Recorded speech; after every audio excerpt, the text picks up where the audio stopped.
Алғашқы қазақ ғалымы, көрнекті саяхатшы, этнограф, фольклоршы, Орта Азия, Қазақстан және Шығыс Қазақстан халықтарының тарихы мен мәдениетін зерттеуші Шоқан Уәлиханов 1835 жылы қазіргі Сарыкөл ауданы Күнтемес қаласында дүниеге келген.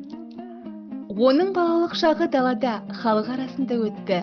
Ол өзінің туған жері Құсмұрын ауылында жеке қазақ мектебінде араб тілін үйреніп, шығыс поэзиясы туралы білім алып, сурет салуды үйренді. Соңғысы оның шынайы құмарлығы болатын, және Шоқанның сақталған эскиздері оның керемет суретшілік таланты бар болғанын көрсетеді. Әкесі кішкентай кезінен бастап Шоқанды аңыздар мен халық аңыздарына қатысты материалдар жинауға тартып, оны жоғары білімді орыс ғалымдары, инженерлері, офицерлері шеңберіне тартты. Шоқанның одан әрі мансабын отбасылық дәстүрмен алған білімі айқындады.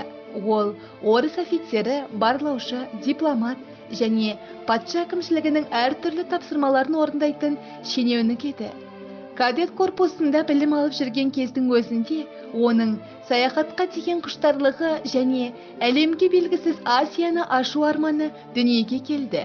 Оның арманы жас Шоқан ойлағаннан басқаша жүзеге асты. Ол тек еуропалық ғылымның зерттелмеген жерлерін географ, саяхатшы ретінде зерттеп қана қоймай, Азияның негізі адам, оның тарихы, ойлары мен сезімдерінің бейнесін сипаттады. Шоқан Шыңғысұлы Уәлихановтың туғанына биыл 185 жыл. Осы күнге орай зағип және нашар көретін азаматтарға арналған Республикалық кітапхана Республикалық мемлекеттік мекемесі Шоқаны бар ел, шоқтығы биік ел атты виртуалды кітап көрмесін ұйымдастырды.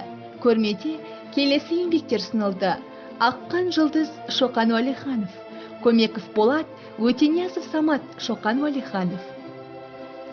1904 жылы Ресей географиялық қоғамы Шоқан Уәлихановтың кітабын жарыққа шығарды, және оның алғы сөзінде академик Веселовский келесідей жазды: Шоқан Уәлиханов шығыстану әлемінің үстінен құйрықты жұлдыздай жарық ете қалды.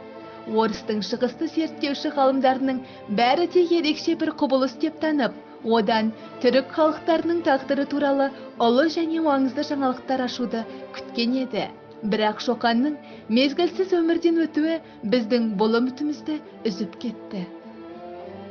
Көрнекті қазақ ғалымы және ағартушысы Шоқан Уәлиханов өзінен кейін кең көлемді әдеби мұра қалдырды.